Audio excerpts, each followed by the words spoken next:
The White House says Russian President Vladimir Putin's decision to recognize the independence of two rebel-held areas in eastern Ukraine and send in what he calls peacekeepers is an invasion. That sets the stage for strong sanctions.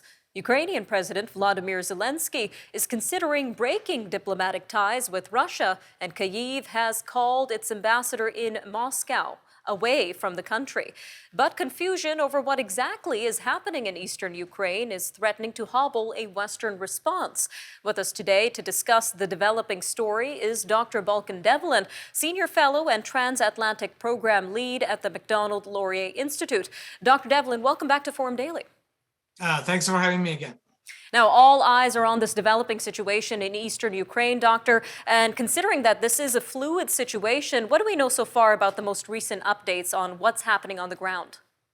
So yesterday, as we all know, put up this staged meeting with his Security Council, and then announced that they're recognizing the puppet regimes that are set up by the Russian proxy forces in areas that are under the Russian-controlled occupation in Donbass as independent republics.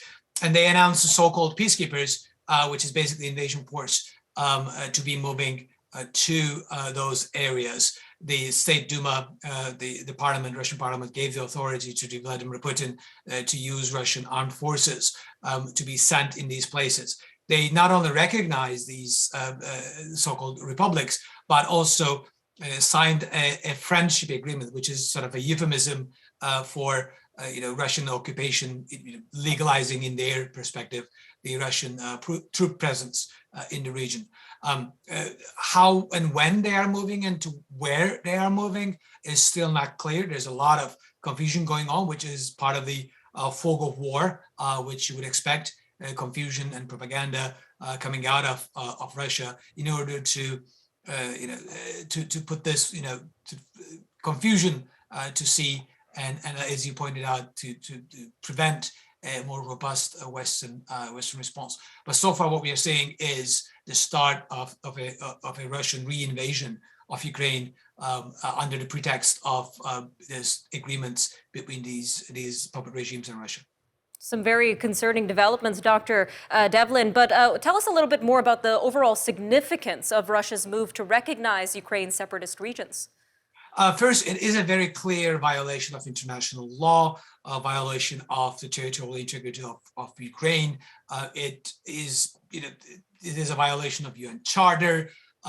It is basically a violation of all the norms and rules that we came to accept after the Second World War as the fundamental determinants of how states should behave in the international arena. So it is very significant when Russia claims that this is just another region that declared independence and we're recognizing it. What they're doing is clearly violating international law by invading Ukraine without any sort of even with the flimsiest of pretext. So it is a very concerning development, because it really brings back or sort of broke this norm, this taboo that after 1945, that the state boundaries should not be changed by using force. And this is what precisely is happening. And this should worry us all.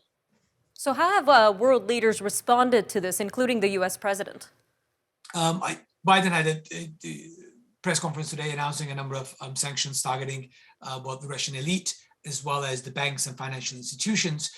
Same goes for European Union, and the European leaders, including Boris Johnson and Olaf Scholz, are announcing a number of sanctions today.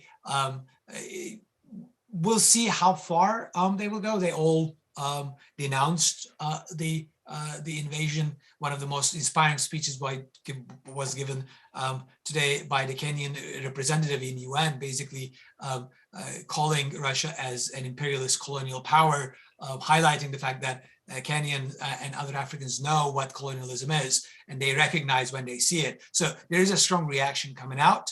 Not everyone is joining. We'll see what China and India and others would do. Syria already, Bashar Assad already recognized those republics, etc. So we will see the lining up of those who are favoring authoritarian regimes on the one hand and democracies on the other. And we will see hopefully further and stronger reactions going beyond what is being announced today, limited economic sanctions, but really targeting the core of Russian kleptocracy, the oligarchs and others, and their ability to continue to pursue this war of subversion against Ukraine and the West. We'll definitely have to keep an eye out on the situation. Dr. Devlen, thank you again for joining us today on Forum Daily.